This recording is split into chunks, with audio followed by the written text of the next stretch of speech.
Hi, I'm Senior Editor David Katzmeyer, and I'm here with a TV that's equipped with Yahoo Widgets. Yahoo Widgets is a new feature that's available on Samsung, Sony, LG, and Vizio TVs this year, just select models, but the TVs that have it have the ability to use these widgets that are basically little information gateways that use the internet to update. For example, the TV that I'm reviewing here is shipped with a weather widget. There's a widget for finance, there's a widget for Flickr, and there's also a widget for news. So those are the four that it starts out with. There's going to be a lot more widgets coming down the pipe, but right now it's just those four. The widgets themselves are kind of housed in the widget gallery, so when there's a new widget that comes along, you can browse over to the widget gallery, turn it on, and check out what's available there, and then choose to add those widgets to the system. Just like a computer, there's a profile here, so when you first log onto the widget system, you can actually be one or two or three or four or five different family members. You can log on as yourself, or you can have other people can have different logons, and each logon has its own group of widgets, and there's even different settings saved to each logon. So these profiles are a good way to manage the system within the family.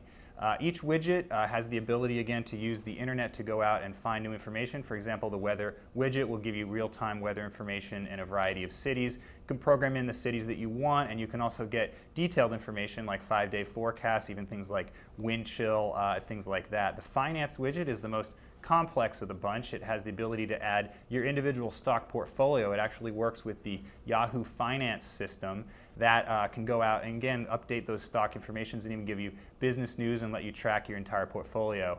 Another widget that we really liked is the Flickr widget. The Flickr widget is just like the photo service. You can go into that widget, sign on, you can look at all the photos that you have stored on Flickr. You can also add your groups that you like for Flickr groups and take advantage of checking out friends' photos and even explore the photos of complete strangers. So it really acts a lot like the Flickr website. And of course, when you blow up those pictures to fill the screen on an HDTV, it really looks good. There's also a news widget. We found that a little bit less exciting to use. It's really just basic news headlines. You can't really click through and get any more information. All in all, we did like the widget experience. The real issue, again, is that it does take a while to load. It takes a while to turn on the widgets at first. When you first turn on the system, it takes up to 45 seconds to get going, and then when you go into each widget, sometimes there's a loading delay, especially with the more complex widgets. It does seem to take forever sometimes.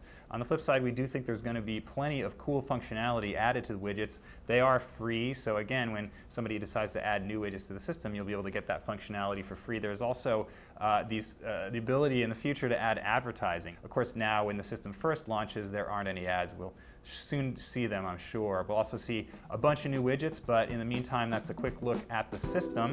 I'm David Katzmeyer, and this has been Yahoo Widgets.